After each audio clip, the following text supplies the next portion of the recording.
Welcome, everyone, to Deep in the Plus for May the 4th. May the 4th be with you. We've got a very unique movie for you tonight, and we've put together the best Star Wars panel we could possibly gather. Ladies and gentlemen, starting with Mr. Nick Cicero and friend. Hey, everybody. Excited to be here on May the 4th. Thanks for being here, Nick. And Disney Desi, how are you? Bright suns. Good to see you. And all the way from Hackensack, New Jersey, Cosmic Chris Reed. How are you? Good. It is so good to be back and see everyone. Happy May the 4th to everyone watching. This is great. You know, last year, May the 4th fell on a Tuesday. We were doing our show on a Tuesday, and you and I did a Deep in the Plus with a little movie that's called, I think it was called A New Hope. Yeah, something like that. Yeah, does that sound right? Okay. Tonight we have something a little bit different in mind. If you guys had ventured on to Disney Plus today, you saw that it was all gussied up for the special occasion. Everything at the top is coming up Star Wars. It's actually kind of fun to see this whole takeover thing. I love that they've done that. And then when you get to this one where it's like, oh, hey, here's all the stuff that's available for May the 4th, and this very cool ink blot Rorschach thing that they put up. We were like, you know what? Top line? Nah. Second? Nah. Third, fourth? Nope, nope, nope, nope, nope. Keep going. Yes. Not deep enough. Yes, it's got to go. We got to go deep for this one. The Caravan of Courage.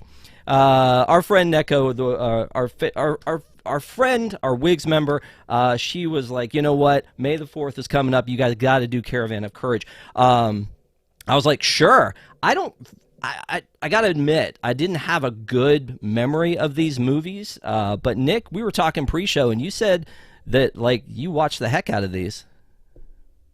So, I confession, I love Ewoks. I got Ewoks. Hi, my name is Nicholas Cicero, and I love Ewoks. I got an obsession with Ewoks. I got so many here. They've come along for the ride tonight. Look, this movie before, and I was exactly the right age for this to appeal to me. George Lucas was speaking right to me. I was absolutely obsessed with Ewoks. Return of the Jedi was the first Star Wars movie I saw. I was obsessed over these Ewoks movies, and I collected as many Ewoks as possible as a kid, and it was my thing. Like, I was obsessed with Ewoks. So when you guys messaged me to say that this is what we're doing on May the 4th, I was like, heck yeah, I'm in. Let's go. I got to be honest. I thought when you heard what this was going to be, you weren't going to show up. That was like, you know, like, I don't get out of bed for anything other than the Big Nine or Mandalorian. And then, like, that's it. Not at all. Not at all. I wore out my VHS tapes of these two films. I mean, we're talking about Caravan of Courage, but let's not forget Battle for Endor. Why would we forget that? Yeah. Oh, yeah. So good. All right. Well, okay. Now we've got one super fan. Desi, what are your initial thoughts of this? Did you get? Obviously, you didn't see it when it came out, but like, was this your first viewing? This was my first viewing. Ah. Actually, you told Battle for Endor first, so I started watching the beginning of that before you're like, oh wait, just kidding. Watch Caravan of Courage. So I feel like I got a little bit of spoilers knowing certain people lived before finishing the Caravan of Courage. He's just laughing at you over there. He's like, you got it spoiled. My husband loved these movies though growing up, and anytime I said anything like, what is this? He would say, how dare you? Don't you ruin my childhood. Okay. Well, and it's a lot of nostalgia, right? I mean, the Ewok thing, I think there's every little kid who watched Return of the Jedi, and Nick, I think you can attest to this, is somebody who was like, hey, the Ewoks are my favorite thing. Kind of like when Phantom Menace came out, and they were like, what do people love? Lightsabers? Let's just have a ton of lightsabers. That was kind of how this was. It was like, what did they love? They loved the Ewoks. Little teddy bears. I think we could do that. And then let me ask Chris, because Chris, I think I suckered you into this because Originally, you said, "Hey, when Obi-Wan comes out, I want to be on that panel." And I was like, "That's great." And the gateway to that is Caravan of Courage. Great. Well, I mean, we got to get rid of the garbage to get into the Obi-Wan and the good stuff, right? This was the first time watching this one. Look, it's not going to be a super positive review. This is my first and last time watching this movie. It was a trip. It was a trip to watch. You have hurt Nick's feelings. I know. I did not. Sorry. I'm sorry. As a Canadian, I apologize. That's what we do, right? That and turn into big red pandas. But when the other thing though about this is that I feel like now we've got a pretty good mix of opinions on this one as we get into it. So so that's a good thing. So Caravan of Courage was 1984. It was on TV. So therefore, letterboxed down the sides when I watch it on my TV, and there's black bars on the left and the right. Also, some commercial break fades were in there, so making it feel like a Disney Channel movie. But I gotta ask, there was a couple things. Like I said, the Ewoks was one of those things that they put into it purposely, I think, to get you like, okay, you liked that last thing we did in 1983. Here we are in 1984, kind of continuing on with the whole Ewok thing. But the lead kid, Mace Windu. This is the history of Mace Windu. Actually, this is him as a little. No. Why would they go? Why would they do Mace twice? Why would they do Mace twice? I don't know. Anyway, but Mace, this kid, looks so much like Luke. I mean, Nick, that can't be an accident, right? I mean, too much like Luke. No, I remember reading some articles back a while ago about it. But yeah, it was intentional. And obviously, even the flight suit looks very much like what the X-wing pilots wore. Yeah, it was very intentional to have. Yeah, I mean, look at that. That's crazy. I think there was a period even when I was a kid and didn't really know how things went together. That I think in my head I even thought this might be like take place before New Hope, when when I saw Luke as Luke, I was like, is this a little bit of that watching these? Well, if something ain't broke, don't fix it, I guess. People like Luke, people like the little teddy bears, so why not do it? Also, Cindel. What? She looks a lot like Cindy from the Brady Bunch. That's where I was going with that. Exactly. I mean, do you think they did that on purpose? Yes. She is Cindy. He is Luke. They came up with one-syllable male name. So Luke, Mace, I think that's what they were going for.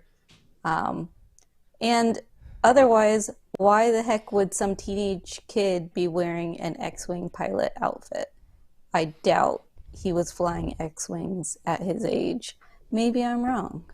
You never know. You never know. I've got some problems with this movie, and since you're a super fan, Nick, maybe you can answer this for me, and then I'll go to Chris, and he'll tell you why you're wrong. But we're in a galaxy far, far away. Why do they have llamas, goats, bunnies, I wrote all this down, ferrets, chickens, owls, and horses? And they're not like, hey, let's take an elephant and put a bantha suit on it. It's just like, hey, here's a ferret. Like, what Yeah. why? I mean, does that not take you out of it?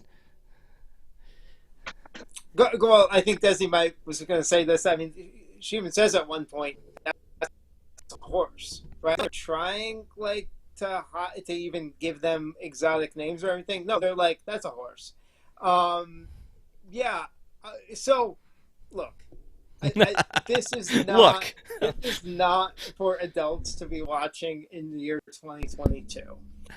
This was for kids to watch in 1984 and then ask their parents for more toys. That's real. This was on TV. This was a story. I mean, Burl Ives was the narrator. This was the one positive I have to say. Burl Ives as a narrator. It's fantastic. Bedtime story for kids. and a long commercial for toys. And so the idea of farm animals being in it obviously didn't enter my head when I was a kid. I didn't care. I just saw, oh look, they're playing with a cute little ferret. Okay, that's fine. It bothered me. Well, I saw the horses and they had like some stuff on them, and I thought, oh, that's just them trying to hide the fact that it's a horse. And then when he's playing with the doll horse and she says, "That's a horse, that's not a starship." And I'm like, oh, okay. Well, then I guess it's just a straight up horse, and they weren't trying to dress it up at all. It's just a horse wearing his Ewok garb, but it's still a horse. Yeah, Chris, thoughts on that? Well, quickly about the narrator. I'm glad there was a narrator. I'm glad it was Bro Ives. That was nice. It was nice to, find out what the Ewoks were saying as opposed to the holiday special where you had to figure it out for yourself. Yeah, the animals caught me off guard too. And at one point I'm sitting there and I'm like, Pumbaa's on the screen. Don't forget about the warthog that's in it about halfway through too. There's that guy. I think I might have missed that. Did I blink? Is that something that happened? It looked like a warthog. I was watching the right movie, right? I think it might Nick? have been. Well, you might have been. Did you click on something from National Geographic accidentally? No, was it. it looked like a warthog. I swear, it looked like a warthog. I gotta rewatch this now. I'll tell you the timestamp.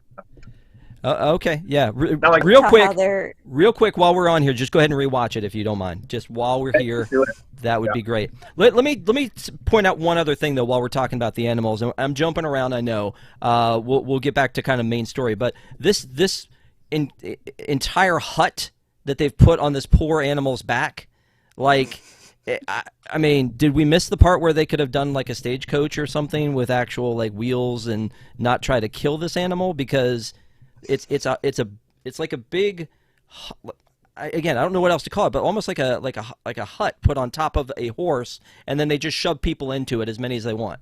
I mean, does that make sense, or is it, again, Nick, to your point, just looking at it through that 2022 lens where we don't do circus animals anymore or anything like that? Well, that's part of it, but I also think, I mean, in the grand scheme of things, I adult-sized person in that hut, it was just a little. Of course, can take that.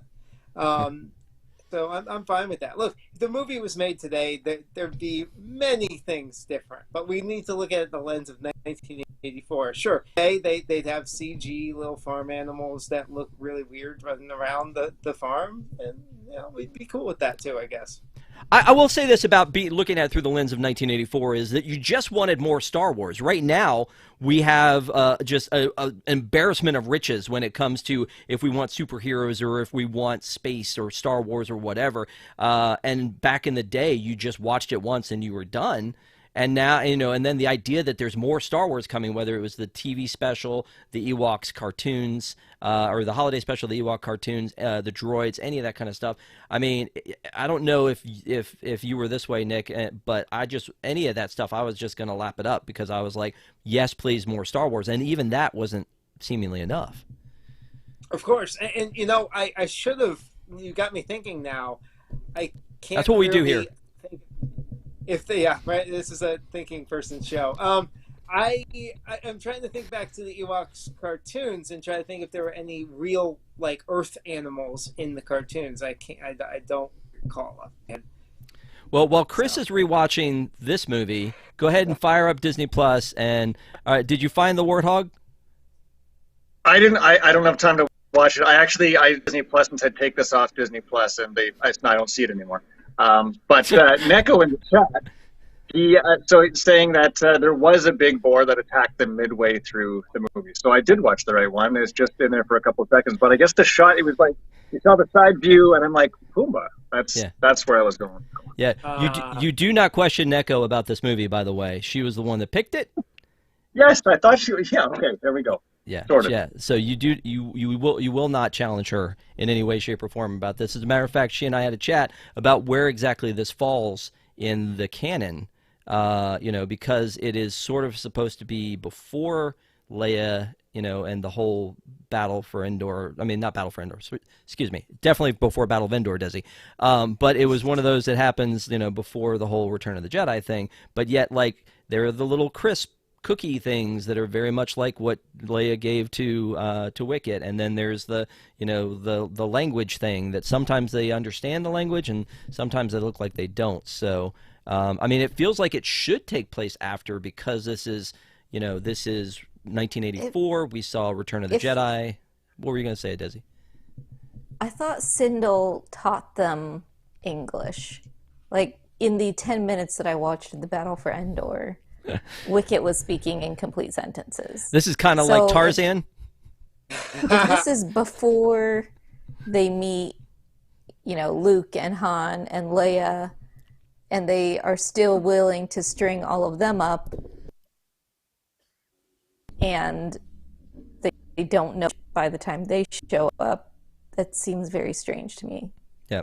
So let's start from the beginning of this real quick, and you know, not to belabor the whole thing, but I think it's interesting the way it starts out is there's a crashed ship in the woods. There's flashlights going around. Star Cruiser. But that's what they say. I know she said that, but you know, she doesn't know. I mean, you know, the Star Cruiser is very expensive. It's like $5,000 for 2 nights. I don't think they could have gotten on that, but this thing that's crashed, it does look like some sort of a ship, and she says it's a Star Cruiser, but in it they have this crashed ship, and you have these flashlights going around, and Mom and Dad are looking for the kids. First of all, it reminded me of the indoor queue for E.T. at Universal Studios. The way that set was, it just felt like, you know, that even the music had sort of that weird, almost like an E.T.-ish type of vibe to it in the beginning. And then they're like, oh, we can't find Mace and Cindel. I hope they're okay. And then we cut to the Ewok village, and then they come back later to the ship, and the kids are in it. And so I guess I'm a little confused as to what happened, and maybe one of you guys can clear this up for me. Is it chronological? Were the parents there and the kids were somewhere else, and then the parents were taken away, and then the kids showed back up? That's what my impression was, because Mace talks about how we never should have left. Maybe if we had stayed, Mom and Dad would be okay. Yeah. So okay. My impression is Mace and Cindel walked away, parents got captured, they came back, parents were then... Okay, so here's another fun thing. I was watching with subtitles on because just want to make sure I didn't miss anything. And I don't know if any of you guys did, but anytime the Ewoks talked, all it said in parentheses was Ewokese. That's it. That's it. Oh, cool. Ewokese. So I guess that's the official language of the Ewok is Ewokese, according to the subtitles. You guys mentioned the narrator. I'll go to you about this one, Chris. Is that we've never had narration, to my knowledge, in any other Star Wars thing. We either had to read or read between the lines. And now, like the narration, but it being by Burl Ives, felt very Rudolph the Red-Nosed Reindeer a little bit to me, looking back at it now. But thoughts on the narration? Yeah. I thought, I mean, like, it was a great addition because, again, with ones like the Christmas special, it was hard to understand at times. But Burl helped you out, helped you through. There was some points that I wish there was a little bit more narration. Like it's like they seemed to do it when it was appropriate, but there was some dialogue that just wasn't translated, and I kind of got lost in maybe what was happening. I had to try to figure out for myself. But when you get used to narration, you're used to them doing it for you, right? So I appreciated the fact that it was in there, and it was just awesome to hear his voice. I could listen to audiobooks with Burl Ives. I mean, yeah, that is pretty strong. Again, like, thinking about this movie, I feel like there was a lot of things that just kind of were different from a regular Star Wars movie. And here's the thing that struck me at first is that the Ewoks themselves, and again, I could be completely wrong on this, when they were outside in the beginning, it didn't look like any of the face was moving.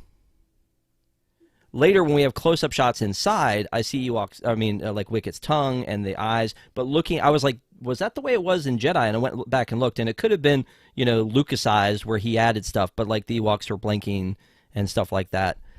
It looked, I thought, kind of weird at first. Nick, am I just making that up? I didn't. I guess I didn't catch anything that kind of threw me off. Like I said, you put Ewoks on a screen, and nothing needs to make sense. I don't really pay attention to anything else. I just adore Ewoks. I don't think. What I will say is I'm pretty sure I've read stuff about like the Lucas changing the look of the Ewoks' faces. I could be wrong on that, but he went back and changed it. I don't think any work was ever done once these movies came out, like to update anything. So I think they were as is, right? But nothing jarred me like, oh, this is different than Jedi, to be honest with you. I can't wait until we have that overlay that everybody's been asking for, where we do soaring over Endor. Like, I mean, right? Yeah. Oh my god! Come on. Yes. Yeah, that would be a great one. I mean, That looks straight out of a Da Vinci sketch. So yeah, for sure.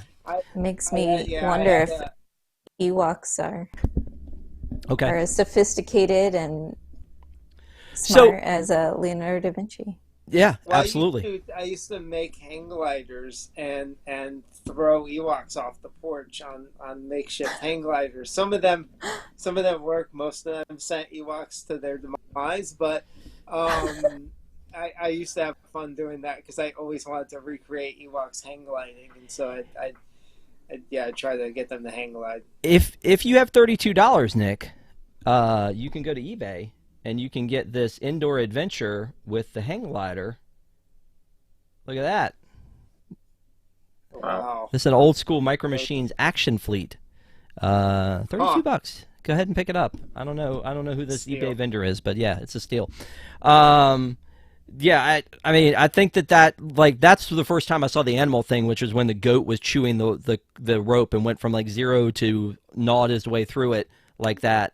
But again, I mean, I'm sure that's a fun thing to see when you're a kid. So what happens now is that Wicket's dad goes out looking for his 2 hooligan kids who got lost, and along the way he sees the ship. They go and investigate the ship after he catches up with them, and then they find the kids, and then they take them back to the village. One of them all tied up on a stretcher, and the other one just gets to walk into the village. Again, sort of very, very Jedi vibes. And then they, from that point on, Mace is just not a likable kid. Mace is the worst. Right? Okay, so it's not just me. Yeah. He's so whiny the whole time. I don't find him likable at all. Even by the end when he has made amends with the Ewoks and he's telling his dad, oh, don't worry, he'll hold me, which, by the way, immediately after saying that, you only see the dad holding the rope. Mace is just, every time he spoke, I wanted to be like, stop talking. No, you're the worst. Yeah. Well, and you know what, like, when I've watched stuff with my wife in the past, she's always been, well, you know what, I have to like the characters to really get into this. You kind of hate him the entire time. He's like, get away from us. You're the worst. And then he's like, give my sister medicine. Save her. Feed us. Ah! Just like Very all demanding. of it. Yeah, the whole time. And I guess that's the role of him. But one of the things that bothers me along the same lines is I don't know what their problem is. And again, Nick, I understand 2020 lens. I don't know what their problem is with not being able to find decent kid actors. Yeah, thank you. Sorry. Go ahead. Oh my God! Please talk. The Say acting. something, Reed. Or I was going to say line. I feel like this is Like, it needs stop to motion manifest. animation tonight. Hold on a second. Wait, we got to let you catch up because I feel like this is between the three of y'all. It's like Hold on a second. Let it buffer. What's going on? I just wasn't seeing you. I don't know if everybody else was missing you. Was he pretty fluid for you guys, or was I messed up? No, he broke up a little bit. Yeah. Okay. All right. We're back at you. Rant. You're good. Yeah, I was just gonna say when you went up and said those lines like "get me the medicine" and all that, you said it 10 times better than Mace did in the movie. Like, I don't know if it was just they're presumably maybe on a tighter budget or something. That I don't know. Both the kids were just I don't know if they went to acting school or not. Well, Dawn in chat just said my 15-year-old is that whiny, so maybe that was right on the money. Well, Cindel apparently hasn't done much in her career, so I don't think she really impressed anybody with that. She did the Ewok movies. Then her next film was 2012. And I love the trait in her IMDb. It just says attended college. That means she just showed up at one. It doesn't mean she graduated. She just showed up and was like, so this is college. She attended college in 2012? That seems pretty late, because that is much later than I attended college, and I was like 1 when this movie came out. No, she was living off the royalties of her the Ewok movie. That's Caravan of Garbage. Whoa! Whoa! Whoa! Look at her face and say that to her. She's adorable. What are you even doing? Come on. She isn't. Yeah, but I mean, I think about like Jake Lloyd. Like, are you an angel? Like, I don't know. I just like, Jake Lloyd was better than this kid who played Mace. Yeah, but he was getting movie money. They were getting TV money, so you know. Eric Walker was the kid who played Mace, and I actually reached out to him to see if he would join us on the panel tonight. He did not respond. So he went on to do the new Leave It to Beaver. That's something. And in a movie in 2005 called Getting the Munchies. Okay. All right. So he's been doing pretty well for himself, is what you're saying, and doesn't need our crappy show. I got you. I understand. I wish we were hearing something about him on some podcasts I listened to. Like, I think he went on to like actually kind of embrace it and be in some. You know, he did the conventions, I believe, and everything. Like yeah, and I think he's going to be at Star Wars Celebration too. So yeah. So you can look for him there. So in the beginning, when so anyway, they get to the village, and Mace starts making all his demands. Feed us, fix my sister, and then he decides, you know what, we're gonna leave because you guys are just not fulfilling my needs here. So they go out into the woods, start a fire, attract a beast, and then Ewoks have to come save them. Like, what the heck? Yeah. And what was with that beast? Is that the boar you were talking about? That's not who you were talking about. This is like a werewolf. No, that wasn't. No, the one that I was talking about was like the one, like the main one, the big monster that looked like from Masters of the Universe, Hordak. The face looked like Hordak, right? Did anyone else see that or think that? I see that. Right face. Totally. It's in the same kind of era, right? Are we talking about this thing that they... Yeah. This thing? Is that the... Oh, no, I'm talking about something different. You're talking about the Gorax, the giant at the end. I'm getting ahead of myself. It was a blur, man. You're like, it was some fever dream that you just had, right? It was, yeah. Mm-hmm. So I love that they were like, oh, hey, you know what? Remember when that Ewok came in on the rope and did the Tarzan yell? Let's do that again. Let's bring that back. Mm-hmm. So that was kind of funny. But then Wicket hits that thing with a dart of some sort, and then even though they've been beating the heck out of it, stabbing it, nothing's worked. Then all of a sudden it rolls over, dies, and gets steam coming out of its mouth. I Yeah. assumed there was poison in the dart. But why Okay. would there be steam? Yeah, why would there be steam, Nick? Yeah, I don't get that. Um, unless I don't know, just gases escaping from the beast. I don't know what that was about. Ooh, I don't know. That seems weird, but yeah, that I was just like, wait, what just killed him? Like, Look at that. yeah.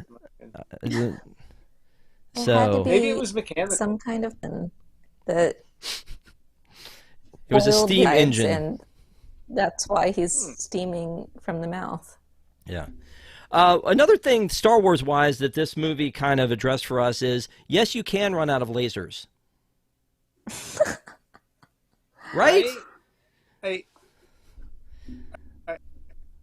Like there's a joke Yeah, there's a I joke guess in the Family Guy thing where he's like, "Hold your fire." He's like, "Hold your fire." What are we paying by the laser? And then like in this Also, one, I had never seen lasers like he holds the trigger down and it just shoots a continuous beam. Does everyone keep Right? doing the tap, tap, tap all the time then? Why don't stormtroopers Well- just hold the trigger down and go like this, and then you never have to worry about whether Right. you're aiming well or not? it did look a little. Like a protein pack. What? Wait, exactly. Wait, I think you said just what I was thinking, Nick. What did you say? Protein pack, right? Like Ghostbusters, like where you're just like shooting out a continuous beam, and you're just like, yeah, you like theoretically, if they could do that, they could also make it work like a lightsaber, where you could just slice everybody in half, right? Yeah. Well, that's yeah. It did look like that. It looked like they were holding on to it like that, and it was doing the stream. But it was just like, oh, I hope there's enough power left in it. And I thought that's never been addressed anywhere else that I can remember. Is that a laser blaster is always ready to go. I wonder if you plug those in, like, you know how you have to plug in your phone, you know, every night, or else you're like, oh, I'm running out of battery the next day. I wonder if that happens with those laser guns. Like they did at the Void, where you had like the things and you put them into the. Okay, yeah. Oh yeah. Another thing that was very unique to this movie, I thought, was the hand-drawn animation of the Wisties. Like, have we seen that before? Well, so that was Unless you really, can. that is something that really stood out to me. I don't remember ever looking as animated, like seeing that really animated face. And probably it was because I was watching a worn out VHS tape for the 300th time, and I couldn't see much through all the squiggly lines and all that stuff. But I now that I'm seeing it on Disney Plus on a giant TV, which this movie was never made for, I could definitely make out that, like, it looks, yeah, it's a little like the face. You could see the facial animations in it, and I've never caught that out of those before. It almost looked like Joy from Inside Out, Yeah, the one that he had in his hand, because it was yellow and it would kind of get sassy and pose. Yeah. So I don't know. I always thought I those thought were like Tinkerbell. little Tinkerbells. Yeah. Yeah. So, but again, the fact that it was all hand drawn was again surprising to me. Also, when he comes into the tent and he grabs her and goes, "Hey, Wisties," she goes, "You know what? Let me go ahead and grab my candle." Why? Why did she bring the candle out? Because she knew it would capture them all? And then where did they go? Because, like, then they're all sad that the one that they've caught doesn't have a parent or a family anymore. Did they just murder all of them in that candle? Yeah, did they burn them all up? Is it like when moths are attracted to a flame and it was like one of those Bug moth zapper. killers? Oh, Yeah. Yeah, I'm thinking of those bug zappers where they fly into the light. Yeah. So, as we've been jumping around, the one thing that I missed out on is the fact that when they killed that beast, they got Dad's... wait a minute, I wrote it down because I wasn't really sure. The life monitor. Like Dad's life monitor. And it's like, oh, it's Dad's life monitor, he's still alive. So then they decide, How do you know that? because they found the life monitor and Dad's still alive, that they're going to have to go and find them wherever they are. So they go back to the village, they go to Logray, and I'm like, Logray, I know that one. And Logray, does his spinning top that's supposed to be like a crystal ball. I mean, if people can see into the future in a crystal ball, why not a spinning top? So he does the spinning top. They're like, hey, we got to go here. Burl comes in and says no Ewoks have ever come back alive from the Gorax. But then Mace is like, we got to save our parents. We got to do this. And they're like, okay, we'll put our lives on the line for you. Even though all you've been doing is yelling and barking orders at us the entire time, we're going to go ahead and put ourselves on the line for you. So they go ahead and go on this Caravan of Courage. It's a caravan. They keep saying caravan over and over again. And they go through, and it's almost like we're picking up members along the way kind of a thing. What were you going to say, Desi? I'm beginning to understand it's supposed to be before Return of the Jedi, that when they met Luke, they decided to tie him up and try to human sacrifice him if he looks exactly like Mace. And they thought that this was... Anybody that looks like Luke needs to be tied up. I'll buy that. I mean, if I had to deal with listening to Mace for weeks on end, or however long they were supposed to be with the Ewoks, I'd probably get sick of it too. I thought this was interesting. They after the whole camp thing, they cut to this day scene of them traveling, and then right back to a camp scene. Mm-hmm. Wasn't that? So, that was a little is weird. that because of commercials? Or I was about to realize that like there was times like that where it was the night really quickly, but it would cut to black. So I'm assuming that was probably the made-for-TV part where over a commercial break you'd go away, you'd get some popcorn, you'd do whatever, you'd come back when it's on, and then time has passed. But it didn't translate as well just watching the whole thing straight through without breaks like that.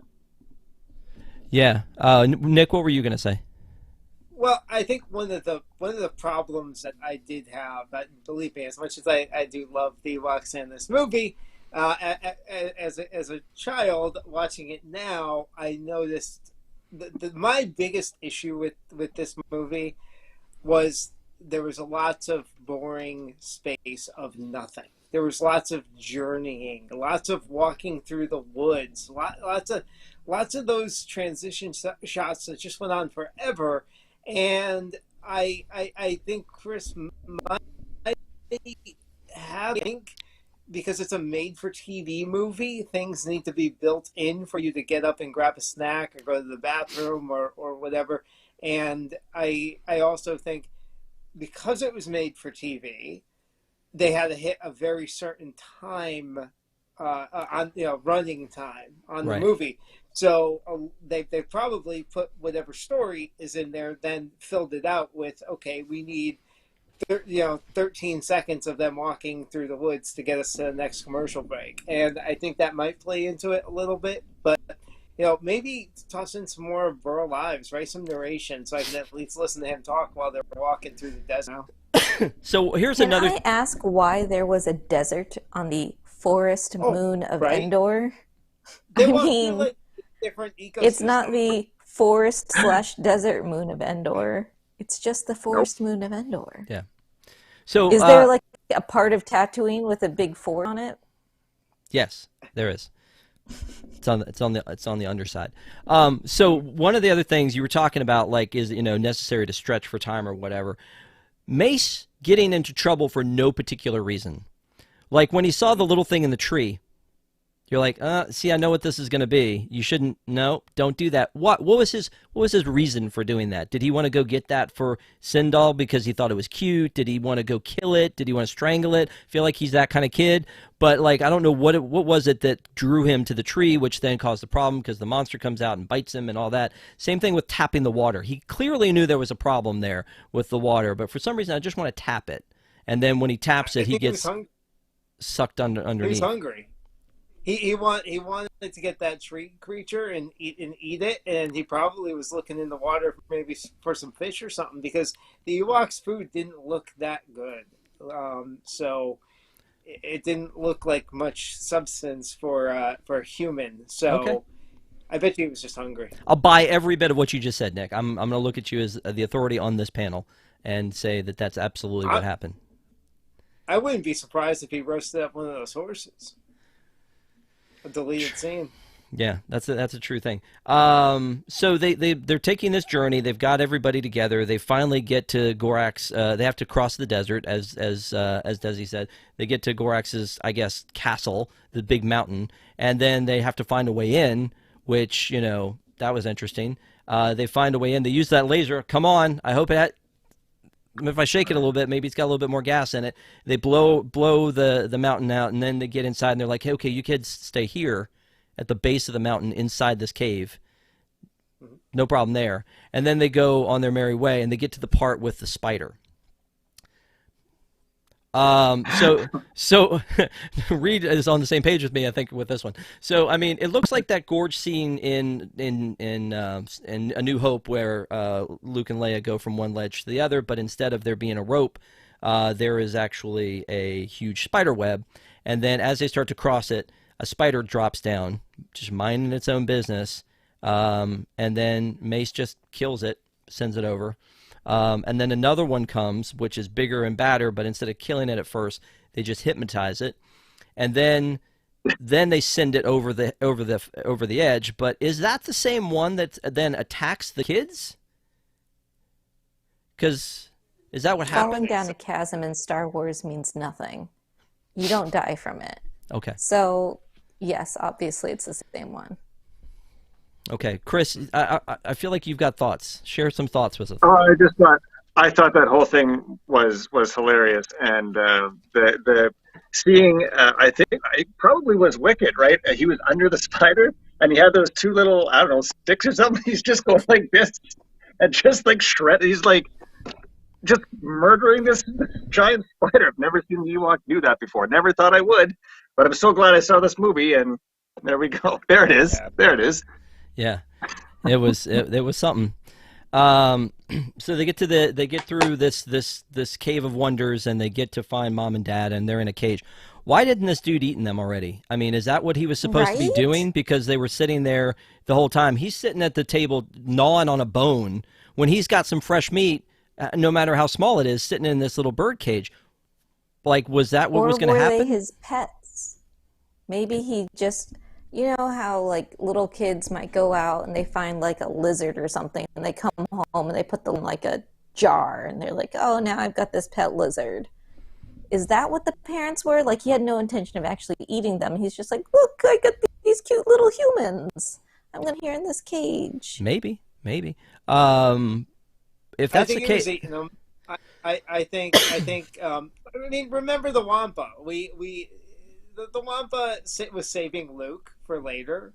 The Wampa didn't want to eat Luke right away. I think that, you know, look, the monster may not have been as, you know, don't give him too much credit for being smart. He probably thought he had some dinner there, sat down and started gnawing on those bones and was like, wait a second, I'm done with this. I have some fresh meat over there, and he was going to get them.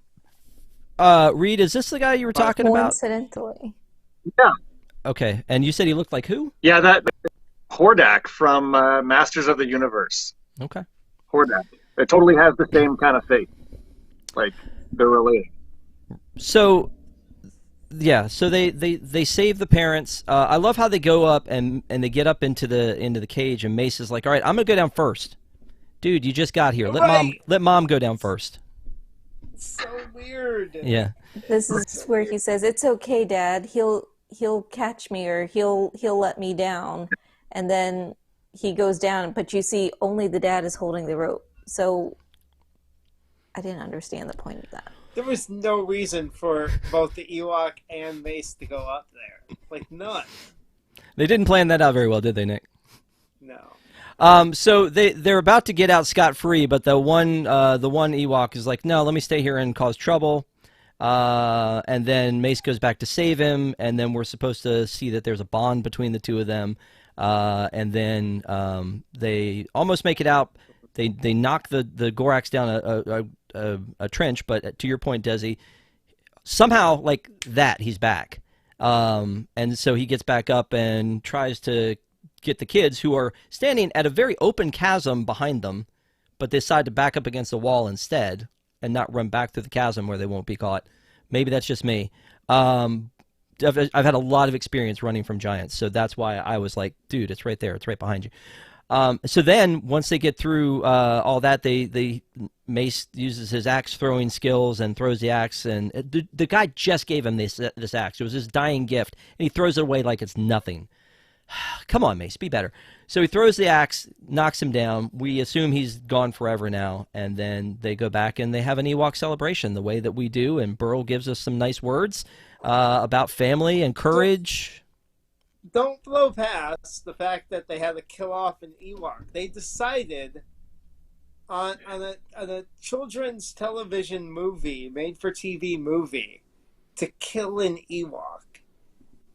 I thought I always cried during that part. I'm not gonna lie. As a kid, I always felt for the Ewoks. But let me tell you that they kill the one in Jedi.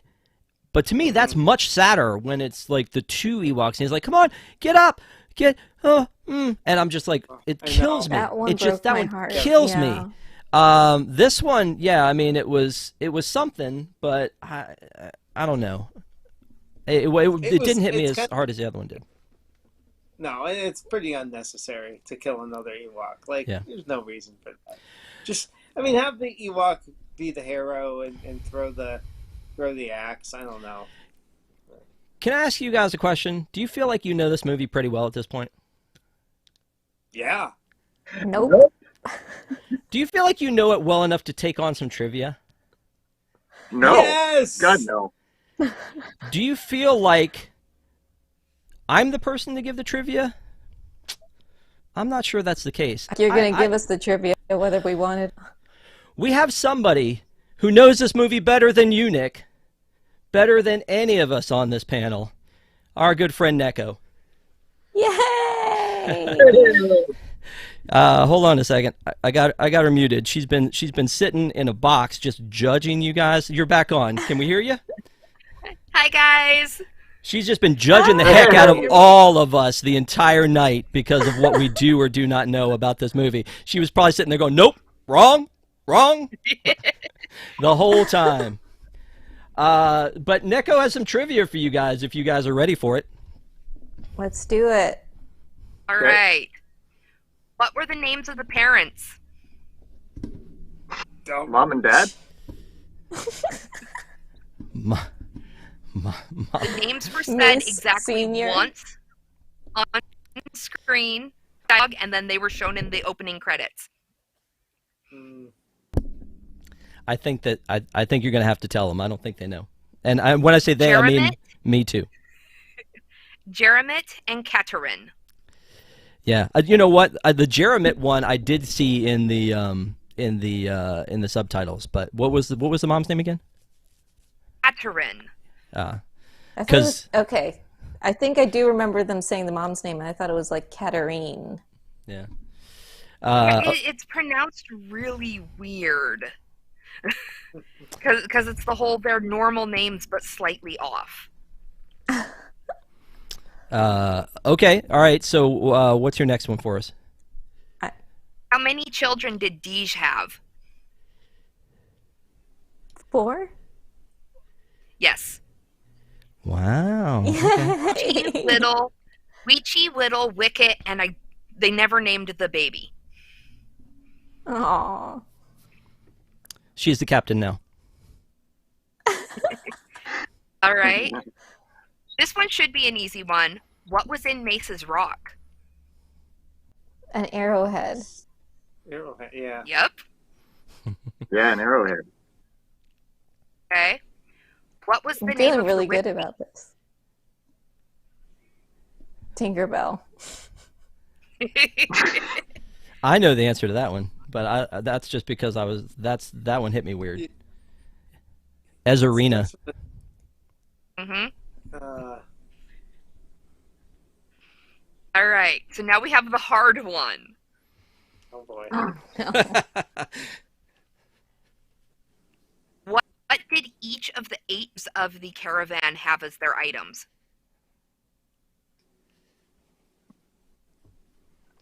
So Oh, no. so There was, when, like, yeah. So when I guess it was Blue low grade. feathers. Okay, good. Do we have to know Ewok's name with which thing? No, I think you Because just I get don't away even with. think I could tell you each Ewok's name. Okay, so the blue feathers, that was the blue wings of strength, and that was what Whittle had. I think there were also red feathers. Red wings of courage was Weechi. Go, Desi. Win I this mean- for us. Yeah, I got. There was the tooth, The ivory tooth, which was Chukatrox. and then there was the crystal, Crystal? That Yeah. was Kinks. the rock, and the candle, hmm The rock, and then the candle of pure light. and then the three feathers: the blue, the red, and the white. And then we're The missing white something. wings of hope were Deej, who was member of Sorry, the I have to party. go back to this candle. What was the candle called? Candle of pure light. Does that mean that all of Ezerina's friends were like evil, and that's why the candle gobbled them up, and Ezerina got to live? So I was looking that up on the Wikipedia, and they said that they actually combined into Izarina, Okay, but it didn't. interesting. I read that, and then I rewatched the movie again, and I still didn't get it. So Maybe that's why she was powerful enough to beat the monster. Oh, She the had the last one is Wicket's stick, right? yes, Wicket's magic walking stick. Yeah. Yay! I win. Yay! I wouldn't have been able to tell you which one was who, though. I'm bad at Star Wars names in general. Well, there we go. At least Rob got a taste of his own medicine this time. Yes, absolutely. Well, and again, tell us why you picked this one. This was my favorite movie growing up. I was 2 when it came out. I remember seeing it on TV. We have VHS of it. Both of them recorded off TV with all the commercials in it. Still, I never actually saw a full Star Wars movie until I was in high school, because all I ever wanted to do was Ewoks. And then my first full Star Wars movie was Return of the Jedi, and I was confused the heck out of. But no, I love this movie, and I mean, I just watched it twice and stuff here, and I still love the movie. I don't care if it's a kids movie. Yeah. Awesome. Neko, thanks for picking this out. Thanks for doing the trivia for me, because you probably tripped them better than I would have. So thanks for doing that. Thanks for being on. Thanks for sitting and judging us in silence. I can't wait till you get in the chat and just judge the heck out of us. Thanks again. Nice Bye. to see you. Good to see ya. So yeah, I figured, you know what, she put a lot of heart into this one. She's been taking notes. She's been passing stuff back around. We needed to have her on to give you guys some trivia. She was like, "Can I write the trivia?" I was like, "Yeah, you can absolutely write the trivia. That's fine." There weren't a lot of numbers in here, and apparently everybody always thinks that I choose numbers for all the trivia. So I should have guessed that one of the questions was going to be what all of the gifts were. Yeah. Now I'm kicking myself. She hit me with the rock one today, and I was like, you know what? Hold on to those. We'll talk about them tonight. So yeah. So again, she wrote them all. The only one I had heard was the rock, and then the entire movie, I'm waiting like, what's the rock? What's the deal with the rock? And he throws the rock, and I'm like, well, we're never gonna find out now. So I mean, would he not have known with that rock that if he had shook it a little bit, that there'd been something in it, even by holding it, that he would have known there was something in it? It's a little hard to believe. That's a stretch, huh? I don't know. I just work here, dude. All right. The last thing I wanted to talk about was the music, because I feel like the John Williams music was desperately missing from this. That to me is Star Wars the whole way. But I don't even know. It's funny. Yeah, go ahead. Oh, I was going to say, it's funny how that's actually noticeable, right? Like, it's not even, it's almost not even in the background. Like it stands out when you're watching what is called a Star Wars movie, and you don't have this epic kind of John Williams score, or a John Williams-esque score. Very Well, like I said, the music to me sounded like at times like E.T. a little bit, sounded like Star Trek a little bit, like like the na na na na na. Like I don't know, it felt not Star Wars-ish, and I think that really is a big key to what makes Star Wars Galaxy's Edge right, what makes the movies all kind of fold together. What were you saying? Just like Rogue One, I thought the music for Rogue. I know we're not talking about Rogue, but the music wasn't by John Williams, but I love it. I bought that soundtrack. I love it. It sounded very Star Wars, and yeah, something like that was missing in this one. Well, even The Mandalorian. I mean, that music fits and jives together. But I think that's because now, this is not true then, but now Star Wars means something completely different than it did in 1984, right? I mean, there is legacy. There's a pattern. There are rules to what it takes to do Star Wars now, even if they break them in Desi's favorite movie, whatever the rules are. Well, I will say that I also love the music in Solo, a Star Wars story. Yeah. The part where they use the Imperial theme, but like in a major key, was amazing. Yeah. Anything else we need to talk about before we pass judgment? I mean, give final thoughts. Yes. All right. So I want to bring up one other thing. It's kind of a little bit related to the music and what we just kind of said. I think the major thing that I reflect on looking now at this movie today is that, like you said, like you just said, there are rules now about a Star Wars movie that weren't there in 1984, and this was a movie set in the Star Wars universe, but looking back on it, it's very not Star Wars.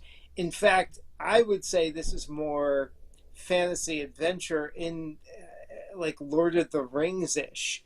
There was magic, there was kind of mysticism that is different than the kind of mysticism we see sometimes today. I mean, I know there's a little bit of that in the animated series, and now even leaking into some of the live action with Filoni there. But I think this is really straight up. There's very little that says, "Ooh, this is Star Wars." Like if you showed this to somebody who has a frame of reference of Star Wars now, the Ewoks give it away, and I guess the Luke Skywalker-esque looking kid in the flight jacket, like there are hints. But really, this isn't very Star Wars-y. This is more fantasy adventure where they're going on an adventure through these different lands, overcoming obstacles, beating beasts, using magic and mystical items. More like the never-ending story than it is like Star Wars. Sure. Yeah. That's exactly what Reed felt like. It was a never-ending story. I can see that expression on his face. Anything else, Chris, Desi, you guys want to add before we wrap it? I mean, it made yeah, I special. Hold on a second. I came down pretty hard on it, but I mean, I probably watched this for the last time, but it is something that I would show my 3-year-old son, and it had its faults. A lot of movies have its faults and weirdness. It was nice to see the Ewoks in a different kind of style, like you said, and like not really a Star Wars style, but more of a different type of fantasy, like you mentioned, Lord of the Rings. Yeah, again, I'm done with it, but it'll be something that I trust him to watch, and hopefully, maybe we can enjoy it. Maybe he can explain what's going on in it better than I can. Houston, we have a problem. Nick collects Ewoks like you collect magic bands. This is true. Does anything before we move on to final thoughts, or are you good? I think that even though I would like to be done with this movie, now that I've reintroduced it to my husband, he is going to feel the need to share this with the kids. And now I'm probably going to have to be subjected to it. Wow. I mean, there's a lot of mystery as to what you guys are going to say about this movie and final thoughts, seeing as though it's I'm done with it and subjected to it. Those are very strong feelings on both counts. So, before we get into that, I want to thank you guys for watching. I want to thank Neko for not only for encouraging this movie, but also for being with us and for being such a friend of the show. So thank you guys. Thank you so much, and then thank you guys for watching. We love our Wigs members. If you are not familiar with the Wigs, it is our WDWNT World, our WDWNT Interglobe Society. I don't know why I put world in there, but so if you want to find out more, go to patreon.com/WDWNT. Also, we have a big news tonight coming up on Thursday night on youtube.com/WDWNT. There's going to be a big celebration of sci-fi for the anniversary of Hollywood Studios, so you'll want to watch that with Mr. Nicholas Cicero. And then make sure that you watch Disney Entertainment News Today. That is also here on Unplanned Downtime. A lot of people work to put that together, and give us any feedback you have when you get there. We would love to hear from you. Finally, next week we will be back with another show. Coming up, we're going to be doing the review of 10 Things I Hate About You with Alice, and she is coming back to talk about that one, formerly Park Center. And then we're going to have a panel discussion to discuss Chippendale Rescue Rangers. When that launches, Patrick Hackett is going to have to answer for that movie. And then we'll be back on June 1st with this panel. Haven't talked to Nick about it yet, but hopefully he'll join us to talk about Obi-Wan. Awesome. Okay, cool. To talk about Obi-Wan, and that one drops on May 27th. So we've talked about this movie. You guys have watched this movie. You've taken the trivia challenge. We've ventured back into childhood, or tiptoed into it possibly for the last time. But I'm going to start with you, Desi, because I feel like we're going to get some definite like opinions from this side. So, Desi, you need to let the people know. You're a Star Wars fan, for gosh sakes. Would you recommend this movie? No, I'm sorry. I can't recommend this movie unless you were specifically born in the late 70s, early 80s. No, I don't. However, I would like to see, if they're going to redo Tarzan's treehouse into something, I would like to see Tarzan's treehouse be redone into the Ewok treehouse. That makes no sense. Go to California. Yeah, that makes no sense, and I'm here for it. Okay. Mr. Cosmic Chris Reed. I think if you can find a copy of this movie, or with the ads still in it, watch it that way. That might be the ads might be the highlight of your 2-hour watch. But I as a Star Wars fan, like, look at him decked out in it, and like all this other stuff here. But no, I'd say skip it. Wow! Oh my gosh! And the super fan hugging on tight to them Ewoks, Mr. Nicholas Cicero. There is no way I'd actually recommend. If you're putting it that way, there's no way I'd recommend this movie to anybody.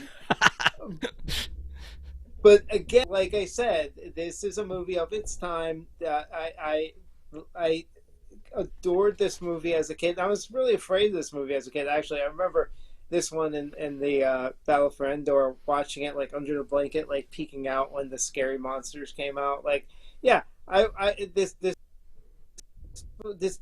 nostalgia. And if you did grow up in the 70s and 80s and you did see these films, give it another watch. It'll give you, good feelings, nostalgic feelings. I will also say though, if you're an Ewok fan, like, it's worth a shot to just watch it, just to see the fun Ewoks run around the screen. So if you've never seen it and you do like the Ewoks and you like that Star Wars, for those people, I'd recommend giving it a whirl. But I don't think this is something that would hold up to, like, I don't think it would hold the kids' interest that well.